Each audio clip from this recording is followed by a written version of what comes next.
kan pour fas yéene waxtaan ci lu jëm ci wàllum élection législative moo tax moom mu xëy ci xëtam gu njëkk jàpp ne ndax lu ñëw wàllum élection législative bi ak li nga xamante ni moo di investiture yu ni mel mënees nañu jàpp candidature moom mu nekk loo xam ne tête de liste lay doon wala sax nag mu ñëw biir Sénégal pour amal ci li nga xamante ni moo di wàllum campagne mais ñoom ci ñi nga xamante ni ñoo ci bokk tamit dañoo yëkkati seen ay kàddu ku ci mel ni Doudou Wade moom jàpp na ne Karim Meïssa Wade ñëwam dafa nekk une demande boo xam ne presque mënees na ko jàppee lu national ci côté opposition bi kon bu fekkente ni 14 morts jot nañ ko assister ci mois de mars ñoom bis bu ñu jógee pour Karim Wade ñibbi si waat lu toll ci 300 personnes sax mën nañ dem romb bilan bi ni mel donc muy wane ne ñoom seen jëm bopp ñi féete ci parti démocratique sénégalais dañoo am engagement wu Karim Wade dellu si waat Sénégal fi nga xam ne fii la dëkk pour amal li nga xamante ni moo di campagne am wala mu dellu si waat ci langum politique yi alors laaj bi ñu fas yéene waxtaane surtout bokk ak docteur mooy ndax Karim Meïssa Wade tey jii dellu si waatam am na ba lu mu war a mën a jouer ci élection législative yi ñuy jël de façon objective beneen laaj bi mooy est-ce que matees na ko ay parti politique dem ba jublu ci wàllum xeex rien que rek pour bëgg ki nga xamante ni moo nekk seen candidat ñëw ndax ñoom jàpp nañ ne nañ ko exiler dafa métti trop ndax lépp lu jëm ci àqam ak yelleefam dañ ko xeñ bokk ci wàllum inscription ci li nga xam ne moo di fichier électoral bi amet dama koy paas maanaam Karim mook sama taaw ñoo maasee bokk nañ école maag bàyyam benn lañu te waxtaanaguñ ci donc bu dee loolu moo am kon donc mel nga may demandé pour ma commentaire waxi mbedd te waxi mbedd wàcc na pour ma commentaire ko bu ma ci waxtaanee ak baayam xam ne wala moom ci boppam dana may téléphoné mu téléphoné ma bu boobaa dinaa la mën a wax lu wér lu wóor mais pour le moment ce qu'en dira-t-on moo fi ne waaw ci côté boobu Karim Meïssa Wade ci boppam ñu bëri dañu jàpp ne ni mu génnee ci biir réew mi dëppoowul ak ni nga xam te ne moom mooy yoon ndax am na ay secret yu nga xam te ne ni am na ci biir te sénégalais yu bëri li tax Karim Wade ba tey nekk ci nu mu tuddati sax Qatar mënut a ñëw fii ci Sénégal am na lu nga xam te ne moom moo ko fa téye est-ce que yow mi nga xam te ne peut-être jaxasoo nga ak ñoom xam nga exactement lan moo téye Karim Wade foofu ci Qatar. xam nga booy ut secret xanaa du mën nga koy laaj ci plateau. moom li ngay wax ba mu amee yàgg na ay at la léegi. donc léegi mënut a ñëw waaw dégg dama ne toogal ba mu ñëw bu ñëwee waaw loolu mën nañ ko commenter waaye dana ñëw du ñëw mën naa ñëw amaana mu ñëw loolu pour man loolu waxi mbedd la. mais tey jii ñoom li ñu teg dafa mel ni menace la parce que bu ñu dégloo ku mel ni Doudou Wade dafa ne ñoom bis bu ñu jógee pour que Karim ñëw jaral na ñu amal une manifestation boo xam ne ça sera national rien que pour wan Macky Sall ne ko ñoom seen bëgg-bëgg ak seen souhait mooy Karim Wade ñëw. li ni mel ban jàngat nga ci am. loolu waxtaanu Doudou Wade la itam laaj ko Doudou Wade man Ahmed Niass laa quand même. waaw mais ban gis-gis. déedéet wax yi Doudou Wade man du ma ko commenté xanaa loolu leer na wax Doudou Wade du ma ko commenté Doudou Wade Wade la sant Abdoulaye Wade sant Wade ma Karim Wade sant Wade man lu ma ca. jërëjëf docteur léegi man sama laaj mooy par rapport ak Karim ba tey seen i jokkoo ndax souvent di ngeen waxtaan situation réew mi ndax il est au courant moom tamit ban gis-gis la am ci yi nga xamante ne nii mu ngi xew ci réew mi. non léeg-léeg mu ooma rek comme tey Tabaski wala yu demee noonu rek waaw ay communication yu ndaw la yoo xam ne juste pour won ma ne mi ngi ci jàmm maa ngi ci jàmm loolu rek la maanaam ay salaamaaleykum la daal. yow ni nga koy déggee est-ce que jàpp nga ne mu ngi ci xel mu dal ak confort. loolu mooy li ma la wax léegi rek. olof nee nañ. nett li gént ak jàmbur fen la.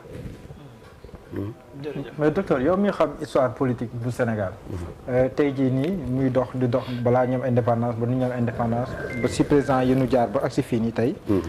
boo doon def jàngat si situation politique bu Sénégal tey jii. buñ koy wax dañuy naan ay ñu bëgg a bokk te ñu bëgg a bokk te mun noo bokk ndax dañoo am jafe-jafe ak yoon. wala dañ leen waaj a àtte si yoon ak nangam wala àtte na leen si yoon ba pare mais code électoral bee leen tere ñu bokk yooyu noonu yëpp tamit mu mel ni politiquement li fi amoon ba léegi ni mi ngi fi nan nga koy jàngatee ndax recul démocratique la wala ndax effectivement ay mbir la yoo xam ne dafa war a am. man de wax dëgg yàlla jàpp naa ne jamono ji ñu nekk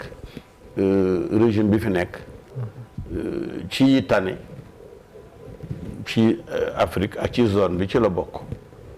ndax bëri na fi looy wax ñibbi bëri na réew mu wax ne boo ko waxee doo ñibbi waaw dana am nag ay exception qui confirme la règle mais man daal gisuma fii ay gêne pour la liberté du citoyen liberté avec un L majuscule gisuma ko fi waaw. mais il est aussi parfois reproché au président de la République que yenn saa yi ay adversaire politique am daf leen di indil ay galgal jëmale ko si wàllum yoon chaque fois dañuy jël exemple si Karim Wade Khalifa Sall am sax ñu si boole wàllu Sonko ndax loolu pour yow lu nu mën a téye la. déet loolu moom du ma ko mën a dem ndax loolu kon ngay commencé ci Senghor wax ñi jàpp ak ñi dee dans des conditions peu amènes ay Omar Blondin Diop mi ngi fi ci kaso bi la dee fële dans une île c'est l'île de Gorée kenn xamul naka la lu louche la ak ñu fi rey ci ay manifestations ñu fi gaañ ay Abdou Ndafax ay Demba Diop ay yooyu itam dafay jaar bëri lool ay montagnes de problèmes au centre desquels le régime se trouvait waaw même chose jamono yi Abdou Diouf maître Babacar Seye waaw etc donc je crois que yëf yi il faut que ñu ñëwaat ak plus de sérénité wax ak nit ñi ci benn langage apaisé langage de paix mais fi mu nekk nii dafa mel ni kii yi sax même plateau yi dañuy encourager ay interlocuteurs pour ñu nañ saaga nañ offensé ñeneen loo xam ci diw loo xalaat ci diw noo gisee diw est-ce que ku baax la xam nga yooyu ay jugement de valeur kooku ki toog di ko wax ci plateau sax plateau boobu dañ ci war a def croix warul am parce que nit ñi ñu ngi perdre li leen constitution bay loi yi may leen ko ci ay liberté de làmmiñ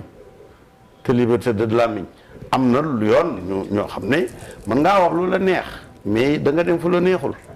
je crois que c'est ça waaw mais journaliste bi wala animateur bi sax moom mooy gën a pousser les gens à la faute dégg nga donc.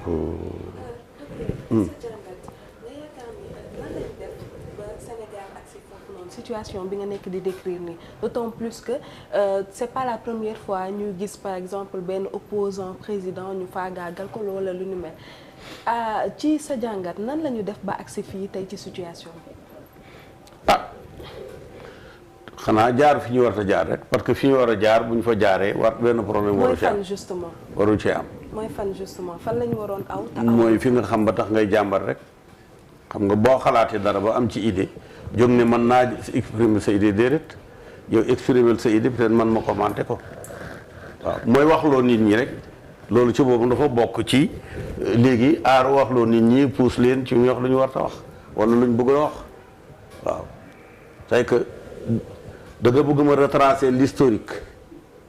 non dama ni. li nga wax léegi boo ma laajee fu njaar beeg si fii. boo ma ko laajee logiquement yaa ngi may wax ne naa def l'historique de la politique au Sénégal depuis 60 ans est-ce que cours d'histoire la.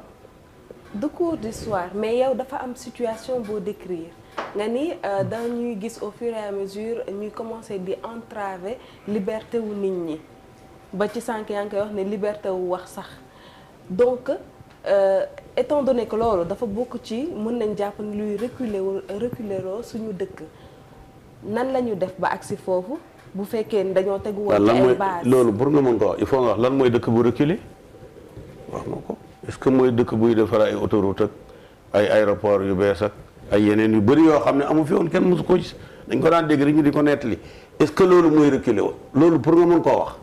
soxna si man jàng naa école de journalisme mooy il faut yow ci sa bopp nga décrire ni lii mooy réew moo reculer. sur les débats publics comme tey waxtaan bi nga xam ne dinañ koy sekk maanaam ci publiquement comme yow ni nga ko décrire da nga jàpp dem ba ni ñi nga xam ne ñoom ñooy waxtaanee nit ñi sax parfois ñu leen di pousser pour ñu jël yoon boo xam ne li ñuy wax day salfaañoo ak li nga xam ne nit ñi bëgg a dégg débat public bi lan moo tax ñu dem ba yegg si foofu tey raison yi lan moo ko waral. loolu ngeen ma woo pour laaj ma ko mooy laajte.